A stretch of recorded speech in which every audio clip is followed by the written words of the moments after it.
Hello and welcome. This is Eagle Eye 621, and what you see behind me are infinitely expandable clocks. They are precision timers for Minecraft and my upgrades to the original Ethos Hopper Clock, which I will have a link to the description of below. And to understand exactly what's going on, let's start by talking exactly about what a Hopper Clock is and what Ethos' original design was. Now, this is actually a slightly modified version of his original design, but not in any really meaningful way. The way that this works is by understanding that hoppers transfer items at a rate of exactly 9,000 per hour. That means it takes zero point 0.4 seconds to transfer one item from a hopper somewhere else, or 2.5 items per second. And by understanding that, you can set up a rather precision clock like this.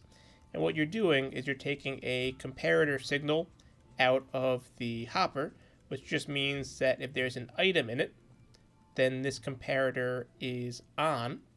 And the way I modified this is by putting it in one slice. I believe a couple other people have done something similar, so this part isn't really new.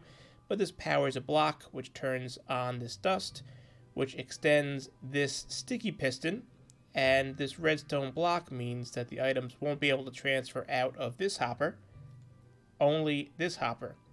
And until this hopper is completely empty, this sticky piston will essentially win the pushing fight with this sticky piston.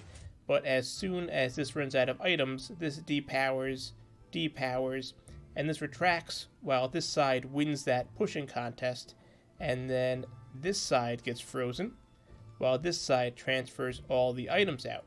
So by understanding how this works and understanding a little bit on the math, you can get a rather precise timer.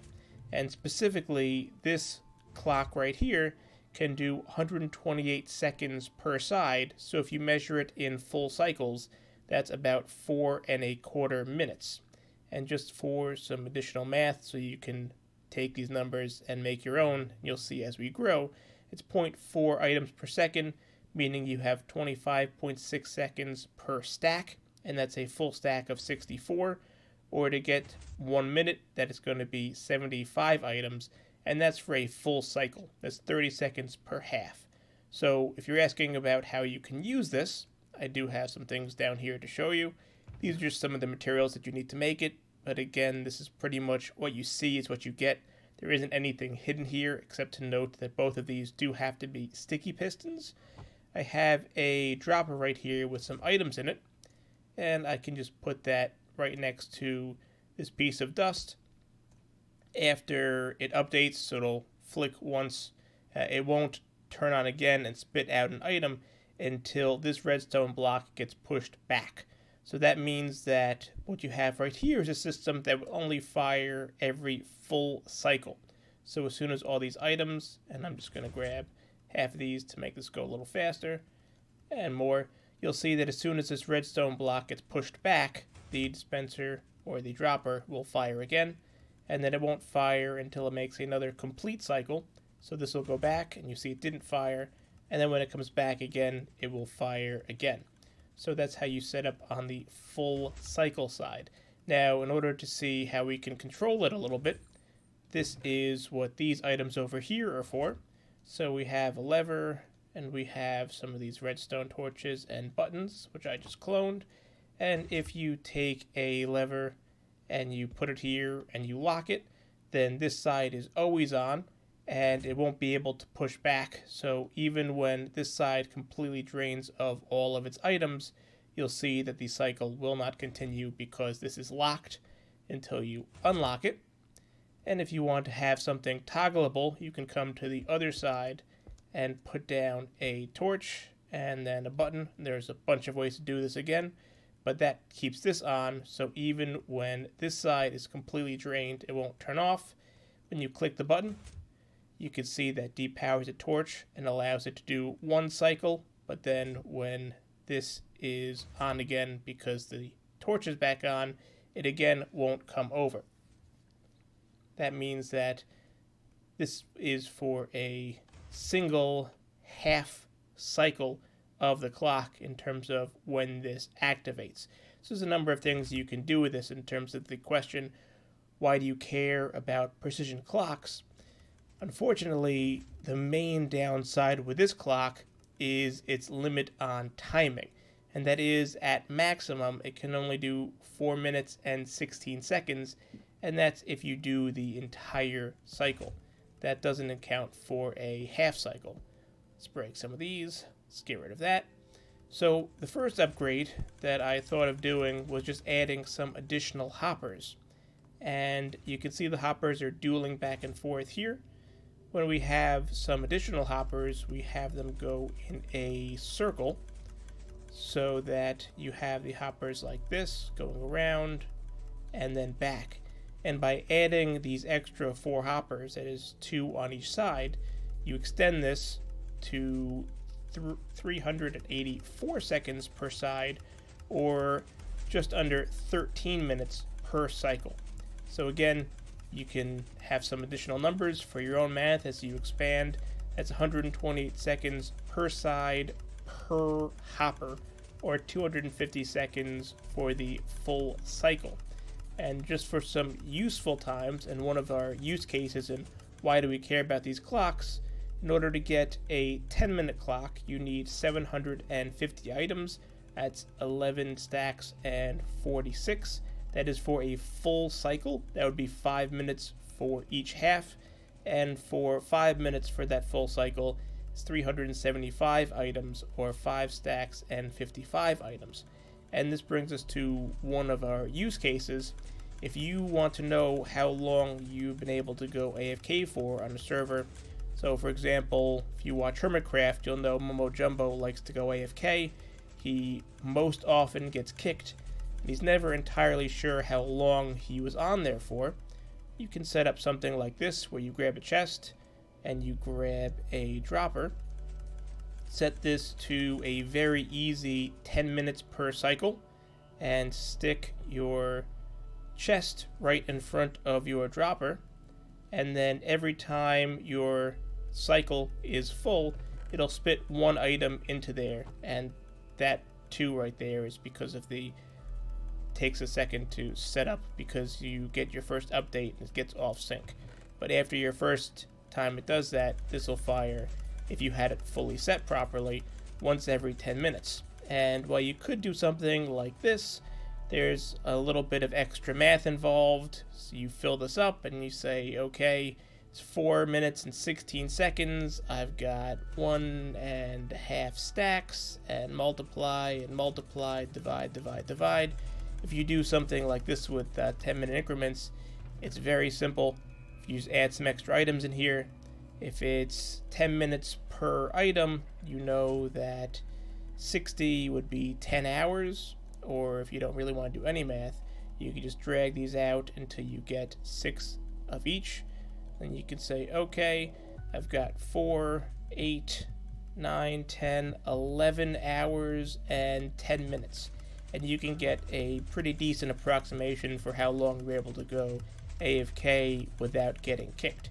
So if Mumbo Jumbo had something like this set up at his industrial area, then he would know roughly how productive his farms are. Of course, if you want to know exactly how productive your farms are, then you want to go even more precise than this, and that's by upgrading over here. But we do have one more stop before we make it all the way, and that's by expanding this out just by 1 more.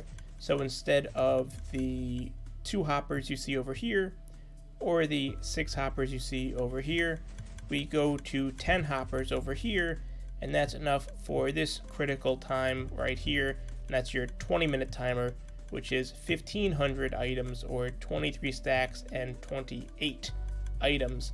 That's 10 minutes per side, and that's 20 minutes overall. And another reason why these timers are very useful. In your world, certain farms will require certain set amounts of time.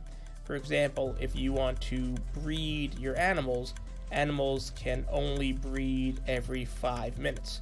So this clock isn't quite long enough. I'll throw a couple of iCards for some different animal breeders that I've put up, and I've used the despawn timer. If you don't want to lose any of your items, And you can have a clock like this, which will tell you when 5 minutes has gone by. And some people want the clocks or the farms themselves to automatically kill the animals, and it takes 20 minutes for an animal to become an adult. They won't drop anything when they are not adults. So if you set up something like this, then you can activate this, and 20 minutes later it will automatically kill the items for you, and that means kill the animals for you, and you'll get your items. But now if you want to be able to do extremely precise things over extremely long time differentials, then you are going to want to set up something like either this or this. And the use case here is if you want to know exactly how long a chunk has been loaded. If you're running a long-term test for one of your farms and you don't have or can't install one of the tick warping mods, then you can set something like this up and have it automatically turn your farm off at a very precise time at a very long time in the future. Now you can string some of these together, and there are a couple of designs out there where you have this clock that activates another version of this clock to string some time together. I don't like those as much, but they are certainly something you can do if you want to have those long timers. We'll just say there is a flaw in certain multiplications you can't do. Any prime numbers, for example, you can't do with multiplication, although the difference is not really that big of a deal depending. But I also kind of like the look and the feel of some of these more larger and mechanical ones. And to see what's going on here, the first thing I will tell you is not to do what I did right here, and that is build it on a chunk border. You want to make sure that this entire clock is within a single chunk, or you can get some issues in terms of parts of the clock running when others aren't. That will throw off your numbers. So in your actual builds, do be sure to build these all within one chunk. And instead of having a cycle like this, you just have straight lines, and those lines of hoppers are pushing into droppers.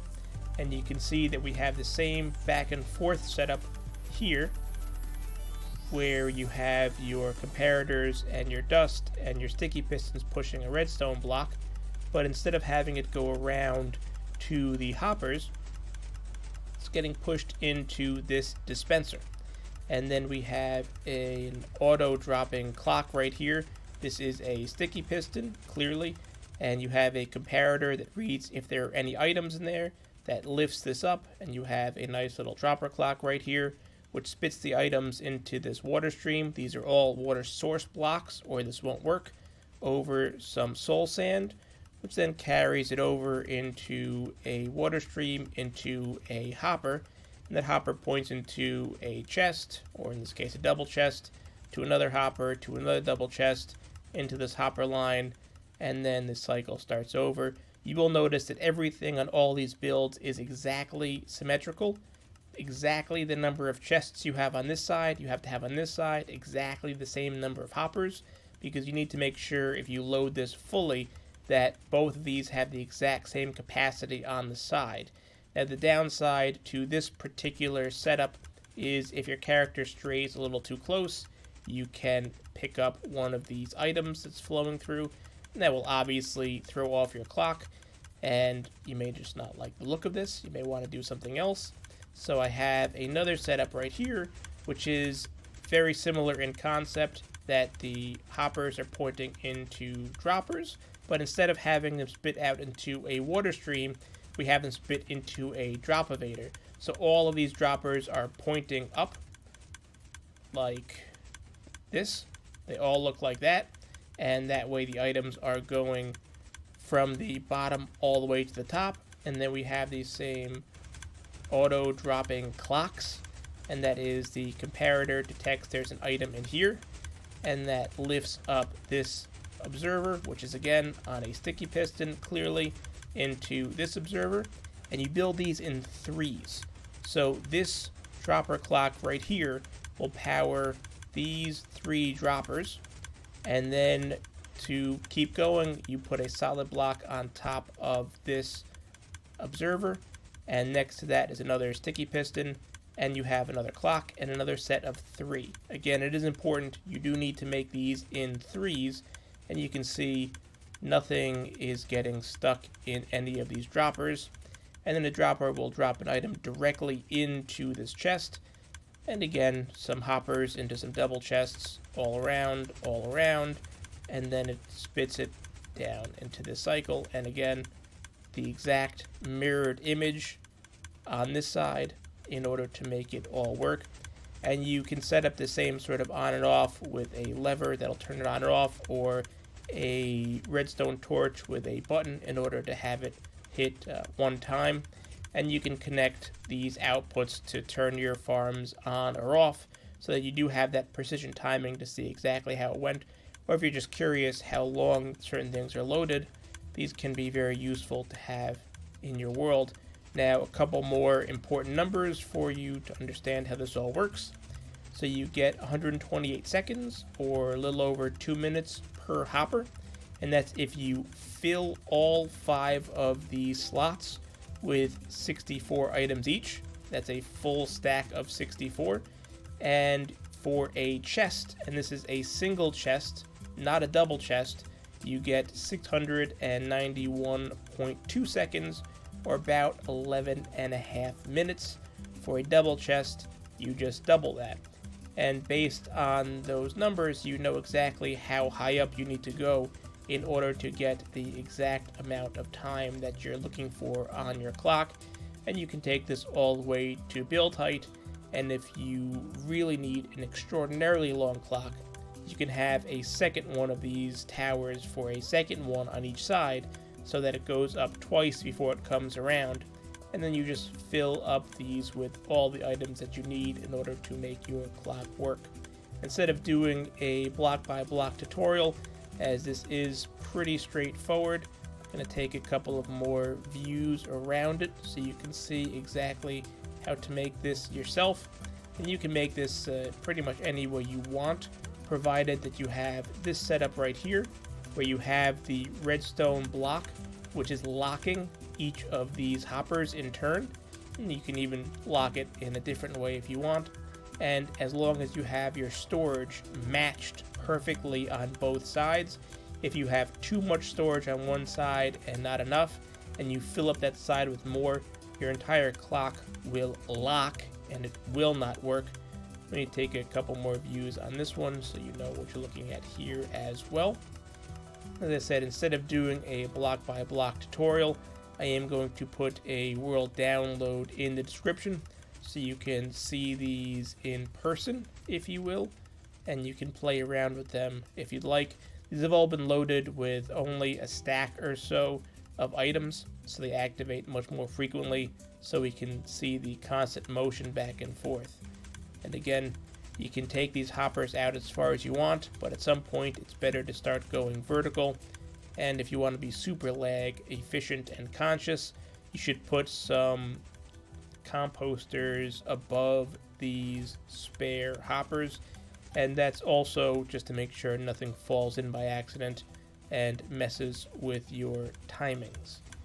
So again, long, precise timers that you can get in increments of 0.4 seconds, and you can take that as fast of a clock or as slow of a clock as you feel like building.